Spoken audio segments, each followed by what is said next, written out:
We are back for our episode number 4. I can't believe this is already episode 4. This has been so fun to do so far, and it's really become the highlight of my week when I sit down to do this recording with you, Sabine. So thank you again for sharing this platform with me. And last week's episode was so enlightening.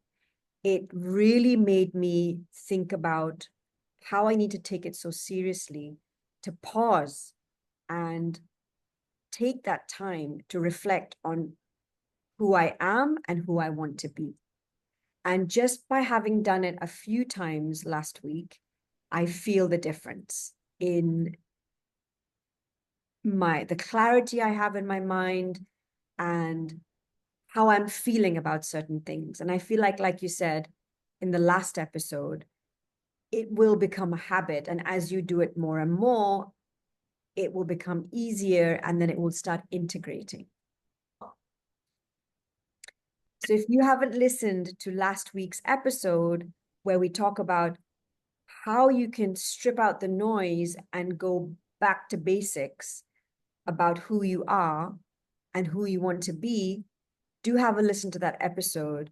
Sabine has given us so many insights on how she managed to do it by journaling every night and some tips on how we can do it too.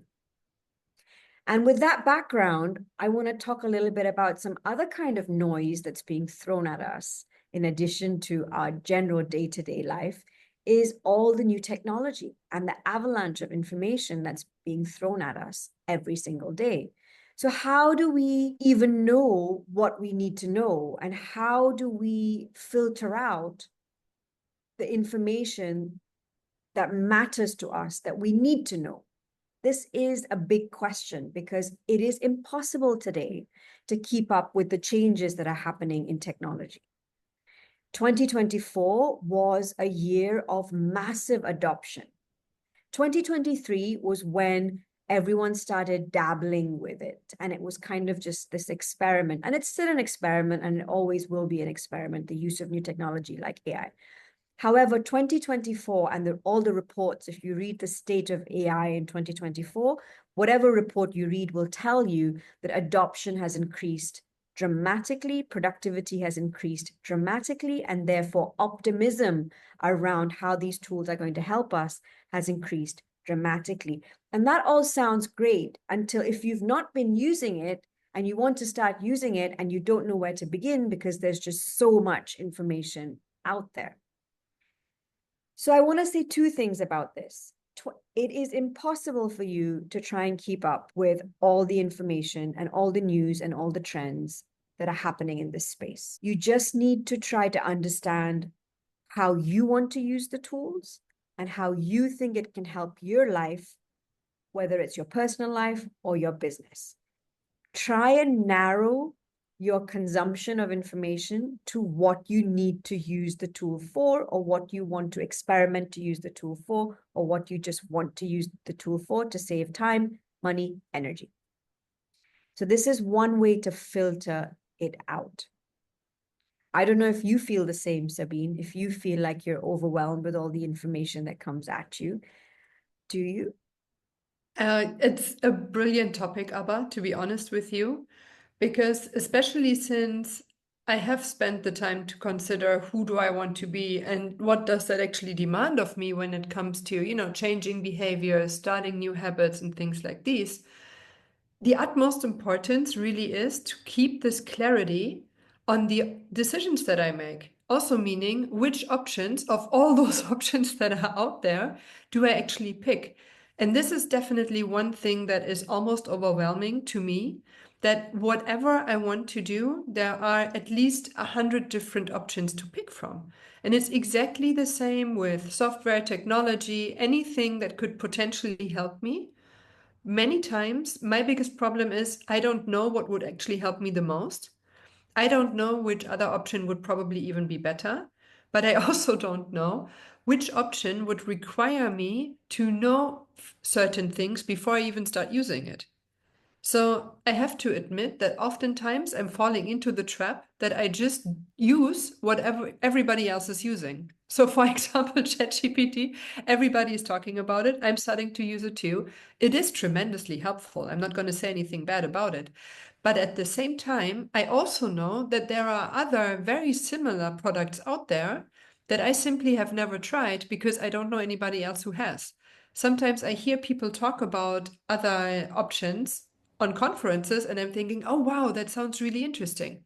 The other day I signed up for one. It's called Claude, I think. And I just looked into it. Truth be told, I tried it out for 10 seconds and I switched back to ChatGPT. And I still don't know if Claude would potentially be a better option for me. So if you could really just shed some light on what all is out there, what do we use it for and what do we not use it for, that would be extremely helpful. So this is a really great point you bring up because it's a very common challenge that I hear people talk about all the time. And my biggest advice on this would be, if you've started using a tool, stick to it until it's saturated. Until you are unhappy with it and it's not helping you, stick with it. ChatGPT is a universal tool. It's been built by a very competent company, which has OpenAI, which has a lot of investment put into it, some of the best minds, best brains behind it. And it has been built to do a lot of things. So if you can work out how to use ChatGPT properly, I believe it can help you with almost 90 to 95% of the tasks that you want to do. Now, talking about tasks, let's also be clear what tools like generative AI, which is ChatGPT, can do. So let me take a step back. First of all, the tools that we are using today on a daily basis are not artificial intelligence as a whole. They are a segment of artificial intelligence called generative artificial intelligence. So when people are talking about tools in the market, they are not talking about artificial intelligence in general because it is very vast. And it also has sub layers of machine learning, deep learning, all intertwined that gives it very different capabilities that is beyond the understanding of the layman like us. But generative AI is what's come into our hands via ChatGPT. It's the first interaction of society with machines on a mass level. So generative AI is good at certain things. It's good at producing, generating, creating content. This is what generative AI is. It generates things. So it creates something new from something that it has. So it has a lot of information that it's been fed. And when you use it, it just creates something new from that information. That is generative AI. And the reason it's called generative AI is because every time you use it, even if it's for the same task, it will give you a different thing, will generate something different. Unlike Google search, which is deterministic. So every time you search something in Google, you're going to get the same results. The same 10 pages will probably come more or less every time you search the same query. Whereas in generative AI, every time you use it, it's going to give you a different output. So you need to know, one, what is it good at, which is producing text, producing audio, video, images. That's what it does. That's all it does. It's a large language model that helps you produce text, audio, video, and images.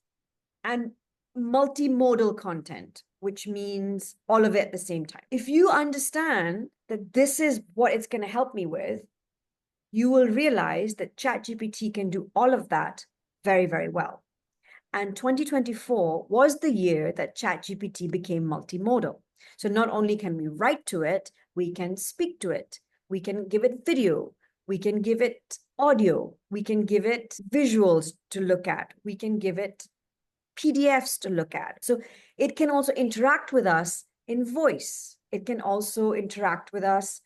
It can see us. It can talk to us like a human. So ChatGPT last year really evolved into being able to interact with us on many different sensory levels. But at the end of the day, all it's doing is producing text, audio, video, visuals. That's all it does. So if it can do that very well, and that's what you're going to use it for, you don't really need to go anywhere else, because the challenge with other tools is that they're doing one or two things. Either they're a straight competitor to ChatGPT, like Claude, which is built to do the exact same thing, but by a different company called Anthropic. So there is no need to shift to Claude unless you are really unhappy with ChatGPT. You won't be unhappy with ChatGPT if you know how to use it properly. You will probably want to try something like Claude when you feel like you've hit a ceiling with ChatGPT. So I think, just looping back to my biggest advice, ChatGPT is something that can help you in 90% of your tools. You do not need to look outside. A lot of the other tools on the market are using the API of ChatGPT to build their product. When they're incorporating ChatGPT's backend into their tool, what they're incorporating is a limited version. Can I ask you a question, Abba? Because you were just saying that it is regenerating from the content that we're putting in, which is why every time we would be potentially asking the same question, or we would ask it to refine it, there would be a slightly different output, or potentially probably even very different output. So I'm just wondering, is ChatGPT or Claude or whatever product we're looking at, are they then focusing on the input it has received from me, so that in the end it would become more and more subjective in its generation, or would it stay more objective and it would still take into account, let's say, a bigger amount of sources for the output it's generating for me? Every time, depending on how well you've trained the tool, it will focus on what you've given it or the entire realm. Now, for instance, if you're working in the same thread, the thread will start learning the information that you're giving it and will be more relevant to what you've inputted it. And it will keep that in context when it's generating, but it will also still keep the bigger picture in context. If you're using a custom GPT, this is a tool of ChatGPT that you can train more specifically, because you can upload a knowledge bank, for example, to it. This will 99.9% of the time limit its responses to the information you have given it, which is why using a custom GPT for a specific task that you've trained ChatGPT on is going to give you a far more specific result than if you use just a thread in ChatGPT. That is super interesting. So if, for example, I had put in, let's say, a normal prompt with my knowledge bank that I had put in, I would have to specifically say, take other sources into account to open up the perspective of ChatGPT when it generates the output for me. In a custom GPT, yes, you would have to be more, you would have to tell it, it's okay for you to give me totally new ideas outside of the instructions and the knowledge bank that I have provided. That's brilliant, because I think that, let's say, the biggest pitfalls of generally, using social media, but then also using ChatGPT for content generation, is limiting our perspective more and more, because we are only exposed to content that we are already interested in or opinions that we already have. So knowing that we would also proactively have to open up ChatGPT to really take things into account that are not predominantly in our knowledge bank, for example, is very helpful if we really want to say we want to stay open-minded and we don't just want to work within one channel or one perspective that we already have. 100%. And so that's, again, it depends on what you want to do with the tool, right? The challenge you have with keeping it open is you get a lot of regurgitated generic information. But the more specific you are in asking ChatGPT to do something, and I'm talking hyper specific, you will get better results. And if you've trained it on your information and your knowledge bank, those results will keep in context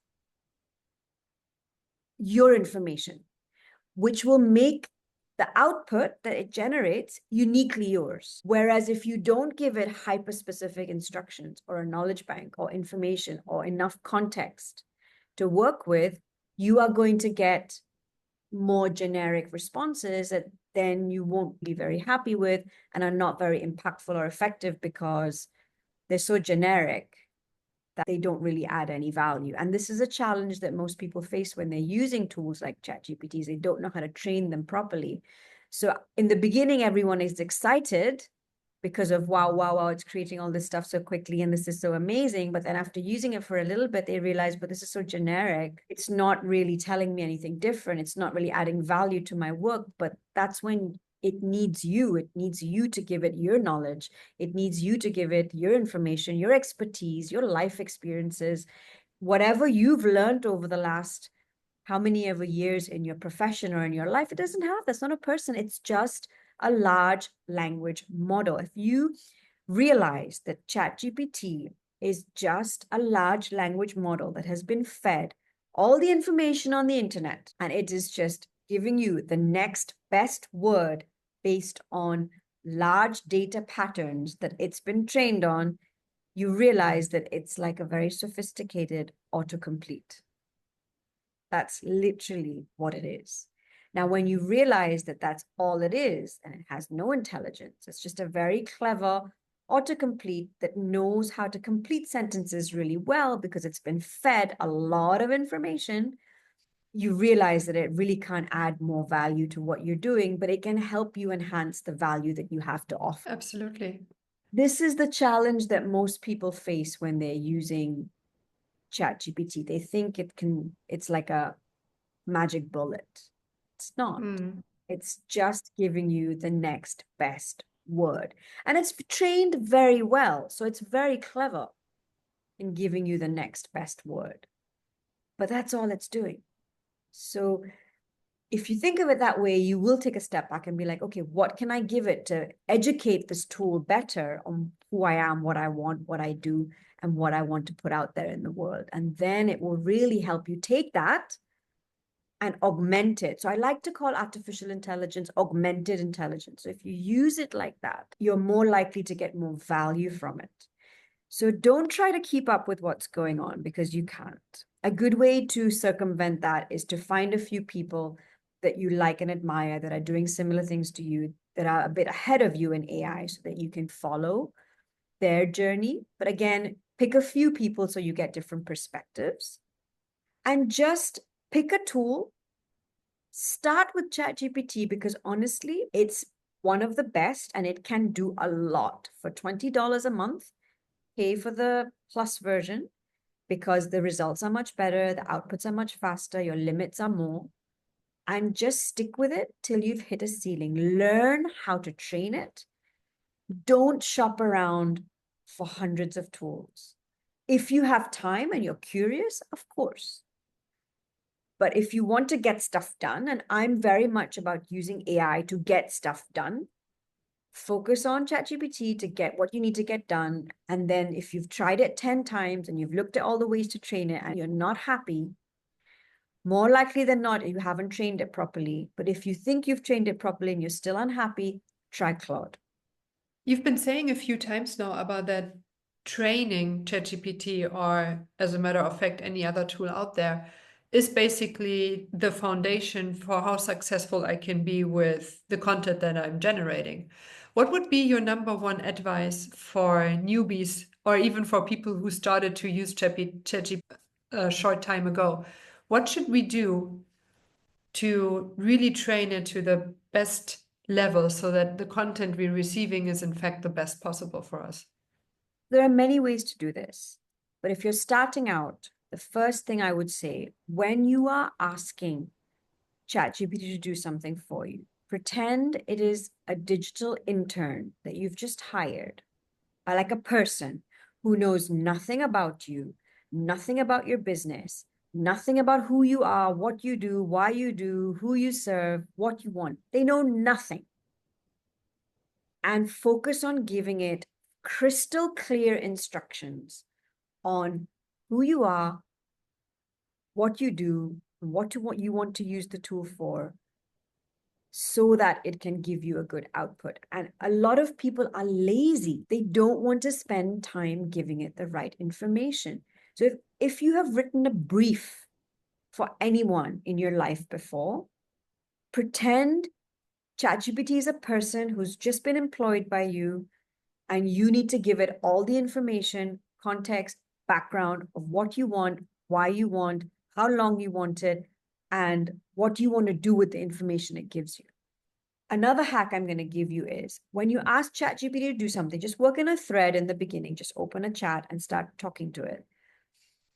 Give it all the information you want to give it. And if you feel that you need to give it more information, but you're not sure what to give it, just ask ChatGPT. I have given you all this information to do X task. Is there anything else you need to know to be able to do the task properly? And it will ask you questions saying, can you clarify 1, 2, 3? And then you give it that information. And after a point, it will probably say, I have enough. It will even go to the extent of saying, I'm exhausted, right? You can even start off like this. You can say, I want to write a letter to the principal of my daughter's school about some challenges I've been facing in school lately, for example. What do you need to know from me to be able to help me write this letter? It could even be that. So, number one, give it all the information you can, and then ask it if it needs any more information to do the task. Number two, if you don't want to give it all the information you have right in the beginning, just ask ChatGPT, give it the task, but be clear in the task. What do you want to do? You want to write an email? You want to write a proposal? You want to write an Instagram caption? You want to do a presentation deck? You want to outline for a research paper? What do you want? Be very clear and then ask it, I want to do this. What do you need to know from me to help me do this? So here there are 2 hacks that will change the way you use ChatGPT. And then once you've got that, you'll start seeing better results. And then you can start moving on to learning how to write good prompts because it saves time. You can chat, iterative, like just go back and forth with chat. And that's a great way to start. And then you'll start realizing that what information you give is really helping ChatGPT. And then you can start going into how to write a good prompt. I have a resource to get you started on this. It's a free resource that tells you the 6 things that you need in a prompt to be able to write a good prompt. And after analyzing thousands of prompts, I've realized that if you have these 6 things mentioned in the prompt, you will get a better result. And another hack I'm going to give you, write the prompt. And if you're not sure about it, ask ChatGPT, is this a good prompt? What else would I add to this prompt to make it better? And it will tell you. So that's also like asking it questions of what it needs to know. So again, don't be afraid to just work with ChatGPT to get what you want because it can guide you as well. This is fantastic, Abha. You know what? I just realized that up until you just shared all of this great advice with me, I never really understood chat as an actual chat, as in I would really be having a conversation. Because what you were just saying is a lot about you like back and forth. I would be asking chat not just do this for me, but also what do you need in order to give me better content. So it's really much more of an actual conversation rather than me telling it one time, do this, it produces the content, and I'm giving it the thumbs up that, that it's asking for. So do you like my content? Do you not? This is usually how I use ChatGPT. It's really just me putting in the prompt, waiting for its output. Very rarely I would even say, okay, can you change this into this and that? Because sometimes, or probably even always, it also offers, if you need anything else, just let me know. But what I haven't tried so far is really just to, let's say, have a closer relationship with ChatGPT and saying, what else do you need from me? Is this a good prompt? Is this giving you everything to create the solution that I'm actually looking for? So I'll definitely gonna try that. And I'm looking forward to the source that you're going to share with me. And also, the value of feedback is underrated. Give it feedback. I did not like this output. And tell it why. I would never write like that. Or I don't like the language. Can you make it more conversational? So feedback, ChatGPT is very good with feedback, and also tell it how you think it could be made better. Because again, ChatGPT cannot read your mind. Doesn't know what you want. Doesn't know. Yeah. Like sometimes, like I have this training on how to create your content calendar for your business in 15 minutes. Like it's this training that I did. It's a free training. I teach in that. If you have it in your mind that you want the content calendar to be this many columns on the left and this many columns on the right, and what you want in the left and what you want in the right, if you know you want this, tell it. Because if you don't tell it, of course it's going to go off and do whatever it wants to do. So if you have something in your mind, don't expect that ChatGPT is going to know what you have in your mind. Tell it everything. And tell it your expectations. And then if you don't like it and it doesn't follow your expectations, tell it, this is not what I asked for. Treat it like a human. It's weird, but talk to it like you would a human, like a new intern who you've just hired for your office. So I think that's a lot of information for this podcast. And I also wanted to talk about automations and agents, but I think we will leave that to another time where we can really get into it. Thank you for tuning in. All the links to resources that I've mentioned will be linked here in the show notes. I hope you found this useful, and I hope you try something. If you try anything from this podcast that we've shared today, we'd love to hear what you tried, how it worked, and what you felt about it in general. So thank you for tuning in, and look forward to speaking to you next week.